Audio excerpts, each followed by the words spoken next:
In today's video, we're going to come in and we're going to make a bottle of CeraVe lotion, which you're seeing right here. But first, before we get started, let's take a quick break.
Welcome back. So first order of business is to go ahead and clear my scene.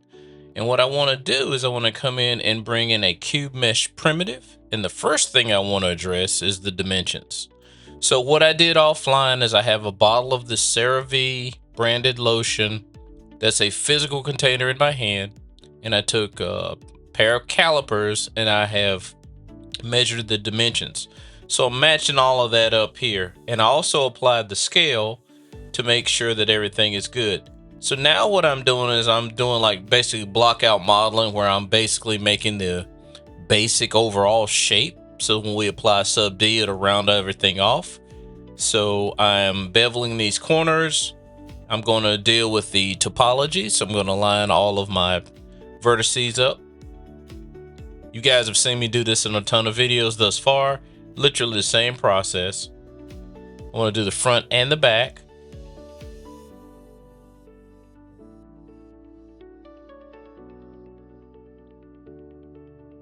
So basically I'm on the back now doing literally the same process as I did on the front. And now we have an all quad solution, which is going to help us with loop cuts and everything else later. Next, I want to come in here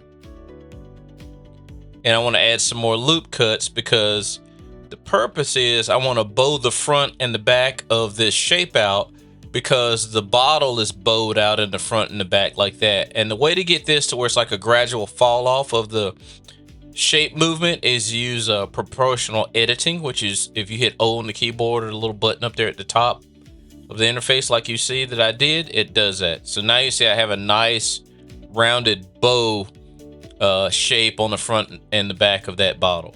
So now what I'm doing is I'm just creating like this shape that's at the bottom of the bottle, where I'm assuming like the plastic is molded so the bottle stays flat. Like if gas ever gets in there or something gets in there, it reinforces the bottom of that bottle and it can sit on a table upright without falling over. I'm assuming that's what that is. But anyway, we're making the shape. And just like that, we've got a lot of the modeling already done. Now we need the portion up here at the top where the neck of the bottle is. And I need a circle basically. So I'm looking at my topology. I want to inset this little section in here because I want the circle to be roughly this size. And I'm bringing this down on the y-axis to kind of square up my selection. Literally, that's all I'm trying to do is get a square shape. Now I'll bring in a loop cut here, or 3 to be exact. And this is going to give me more topology to make a circle. So I'm just looking at it. You'll see I'm flipping between edit and object mode a lot because I'm looking at things. So now I'm going to come in here and make this selection of the square. I'm going to use loop tools, circle, bam, we got a circle that quick. Now, to reinforce the shape at the bottom, I'm going to bring in the inset just a little bit. And I'm just looking it over. And honestly, the circle looks a little small. So now I'm going to go in here and select all of these faces. I'm going to command plus it or control plus it and just scale it up because I want my circle to be a little bit larger. So now we're good. And now, so I made some adjustments to the size of the bottle itself, and then I reset the scale.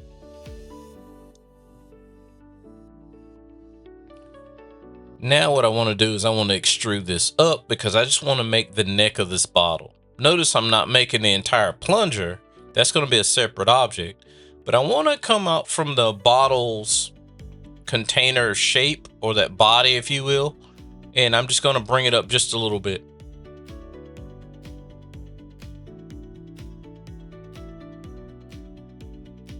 And that's looking pretty good to me. I'm looking back and forth in my hand with the actual bottle. And now I'm just going to delete those faces because I want an opening there. And notice I'm not worrying about the thickness of the bottle because we can do that later with a modifier. Let's tighten up these edges with bevels. And the reason why I'm doing that is I'm somewhat pre-planning for sub D.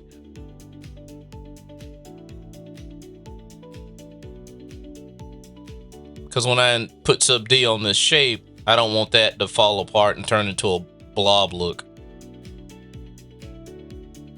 I'm also going to adjust my clip start here because when I zoom in, it's starting to clip when I get really close to the model. So I lower my clip start, and that allowed me to zoom into the model a lot closer without it clipping or disappearing. Just a little tip, because that's something all you guys will eventually run across. So now I'm making the plunger, or the neck, if you will, of the plunger. I guess it's the actual plunger itself, the little shaft that comes out of this top right here. So what I did is I selected an edge off the top, made a duplicate of it, created a new object out of it, and I can guarantee from there it's going to be the same diameter as the opening of the bottle container here. Now in the outliner, I'm just going to go here while I'm in here, do some housekeeping and rename some stuff and put it all in a collection.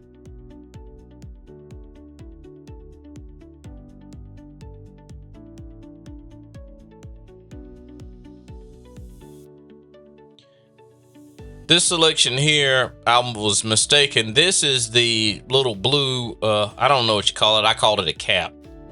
But this is a little section where you unscrew it with your hand and you can pull the whole plunger assembly out. That's what this is here. Next, I want to bring this up and see how it's straight. I want to scale the top up here in a little bit because it kind of angles inward at the top a little bit.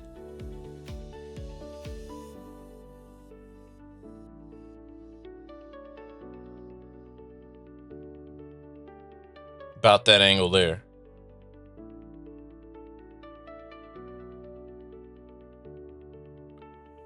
Next, I'm going to extrude it up on the Z-axis a little bit more, and I want to scale it in because what I'm trying to do is I'm trying to generate that rounded curvature once we get all of our geometry in here, and you'll see where this is going.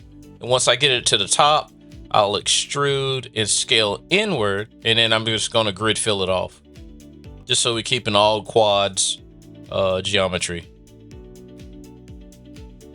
And I gotta keep in mind, if that's little hole right there, that's where that little neck piece or that shaft comes up out of here. And I'm looking at it right now. It looks a little small, but I'll show you guys how to fix that later if you run into that issue.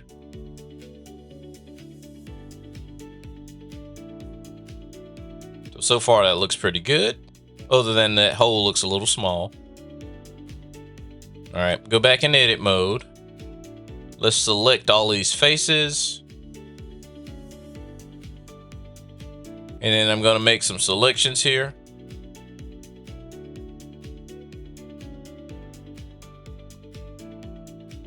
And I'm just going to scale this out. This is how you make that hole bigger.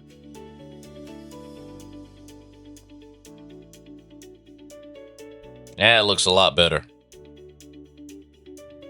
All right, now it's time to make that plunger. Not plunger, but the shaft. I'll call it a shaft for this sake. Make sure you select the right edges, like you just saw me do here.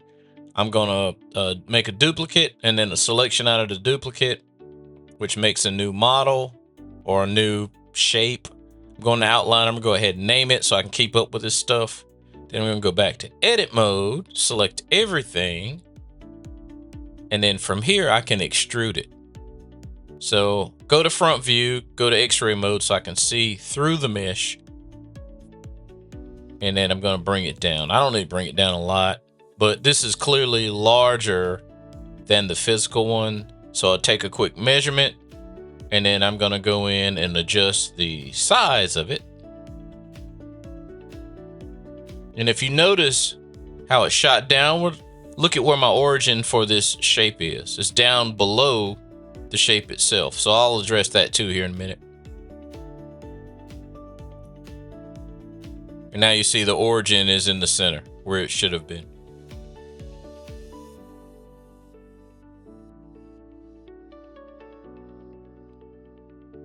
And apply the scale for good measures. Just a great practice to get into.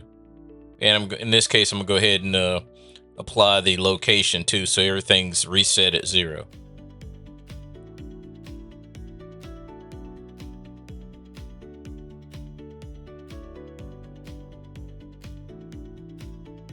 And in this case, I made a new selection because I started making the very top portion where the lotion comes out.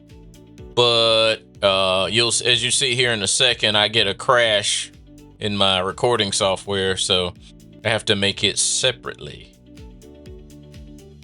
But I'll go ahead and show you how I started making this.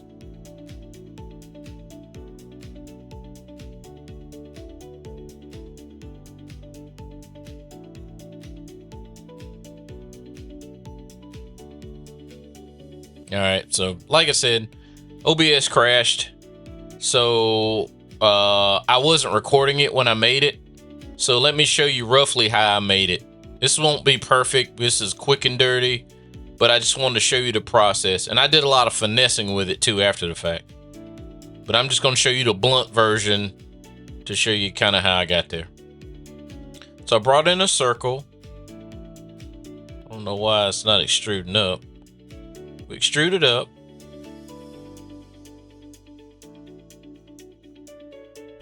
Let's extrude it out and scale.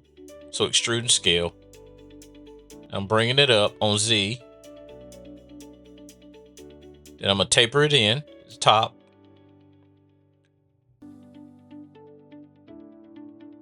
Bring it up a little bit more on Z. Scale it inward to taper it. Extrude, scale, and then grid fill. And I basically get this basic type of shape. Now I'm gonna grab all these faces here at the bottom and I want to inset them. Let me zoom in so you guys can see it a little bit better. So I want to inset them a little bit and then I'm gonna extrude them upward. I'm just trying to get like a picture of some depth or something. I'm not trying to get too detailed. You're not really going to be looking up under there anyway.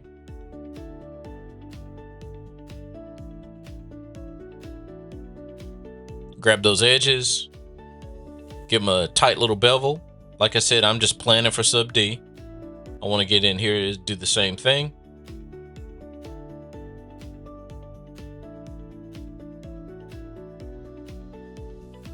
So all in all, so far, it's looking pretty good.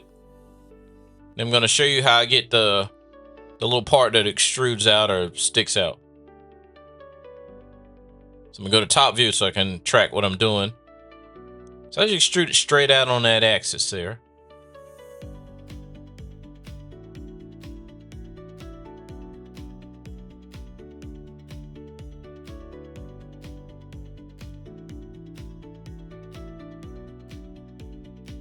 And I'm going to bring in a loop cut because right here where that loop cut is, I want to manipulate the angle there, as you see here.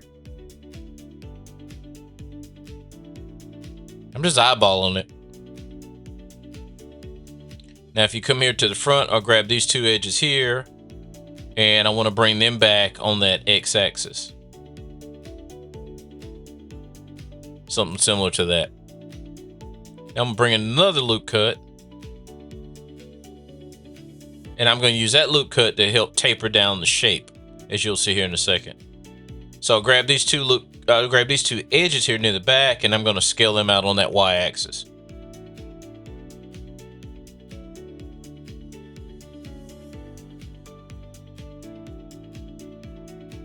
And I want to bring these inward. If you look at the block out that I'm doing here, you can see that's very close to the other one. Like I said, it's not going to be perfect, but I just want to show you the process that I went through to make this. And I'll say yet again, keep in mind with that other one, I did quite a bit of finessing to get it to look as good as it looks. I didn't nail it the first time. I had to move some stuff, shift some stuff, play with some stuff. So I'm using proportional editing here to get that like bent shape up there at the top. This is where your thumb or your finger goes. It's like an indent. And now I'm gonna run a solidify modifier on it. Notice it looks crazy. That's because my solidify modifier came last in the stack after sub D, and I want to move it before sub D. And now you see it fixed it. So now I'm just adjusting the amount of solidification, if you will, to the model. And there it is. That's basically how I made it. Now, granted, I tightened up some edges, did some more bevels, stuff like that, but you guys can play with it. I just wanted to get you 80% there. So there's your 80%. So now all the hard part's done for the most part. So I'm done modeling, and now I want to focus my train of thought here on UV unwrapping. So we're going to have a front, we're going to have a back for labels, and then we've got the CeraVe that's etched into the side of the plastic on each side of the bottle. So that's right now I'm really kind of focusing on. So let me go in here and grab these edges that denote the front of the bottle, and I'm going to mark them as a seam, because that's how I think I want to cut this bottle up. Is I want to have a front piece, I want to have a back piece, and then I'm going to take the rest of the bottle and kind of fillet it along the bottom where you don't see the cut.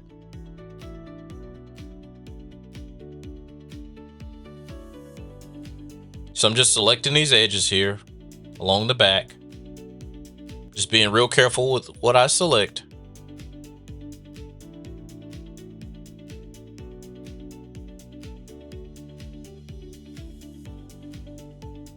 Feel like I need to start playing some Jeopardy music in the background and watching that slow selection. So see, I just marked it as a seam. So right now, if we cut it, you got a front and a back, and then the stuff in the middle, the sides, the bottom, and the top of the bottle, that would all be just like one piece, but you need to cut it somewhere so you can lay it out flat. As you see that I did. Now, if I go to UV unwrapping, you can see how I did it. So now that's all, UV's done. So now we're moving on to materials. First thing I want to do is I want to put some color in that blue right there, where that little, I don't know what you call it. Maybe I should do some research on what pieces this bottle is called before I record it. But you'll see it's the blue part. It's the part you screw off to pull that whole plunger assembly out. I want to make that a blue plastic to match the bottle that I'm actually looking at. So I'll show you how to do a plastic shader, like a basic one. So I'm changing the diffuse color here to a blue. I color match that blue pretty well. So that looks pretty good, but plastic has this white sheen on top, and I don't want to use sheen. I actually want to bring in a glossy. And because I've got two shader nodes here, I've got to mix them together before they hit the output. And it didn't matter. I swap them because I'm used to doing that, but in this case, it doesn't matter. So see how that, if you look on the left, see how it looks more like a plastic now? And I'm changing the factor to denote which of these has more influence. So because I put the principled at the bottom, or socket B, which is like the main socket, I shift the factor towards the right to bias towards the main socket there. So now I'm going into cycles. I'm going to take a look at it, but I don't have any light. So let me go in here and bring in a sky texture real quick, so we just have some light to look at. I'm not going to keep the sky texture here. This is just so in cycles I can see what I'm doing.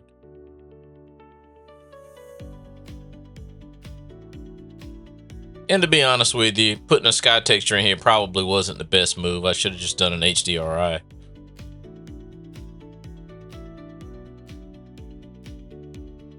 All right, so now I'm going back to look dev mode. And I'm just kind of playing with this shader for this plastic. Because here's the plan. Once I get the blue one done, and the plastic's pretty much the same kind of roughness and the sheen and everything. It's just the color that's different. I'm going to take this blue one. I'm going to copy it over to other pieces of this bottle.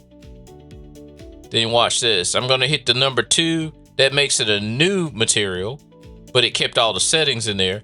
I'm just going to rename it to white versus blue. I'll get rid of 001. And now I have literally the same shader that I can just change the color on it. So I made it white. And that kept me from having to copy all that stuff back in there. And just like that, I've got the top part done. And I've got the blue part done. And I'm looking at how light's hitting it and seeing if it matches what I've got in my hand. And it does pretty well. And now I'm able to copy that same white shader over to the body of the bottle. And now I've finally applied sub D to the body. And let's bring in some loop cuts here. That'll keep it from bowing out on the sides there. And you also want pretty good geometry in there. I don't need it too dense, but what I did to go ahead and speed this video up, because you guys know I don't like to spend a lot of time in shaders and settings in there. I just rather show it to you, and you can just copy it. So I brought in a front graphic, I brought in a back graphic, and I'm gonna tell you how I got these images. I literally took the bottle, I have a light box, I stuck it down on the back, I took my iPhone and shot it over the top of the label, and literally these pictures of the labels are on the real bottle. I just made images out of them. They got little scratches, little imperfections in them, which adds to the realism. And all I did here is I went into my UV editor and I just scaled up my selection to bring the label where it's not right at the edge, as you see right here. And if you look on the right, there's a node setup.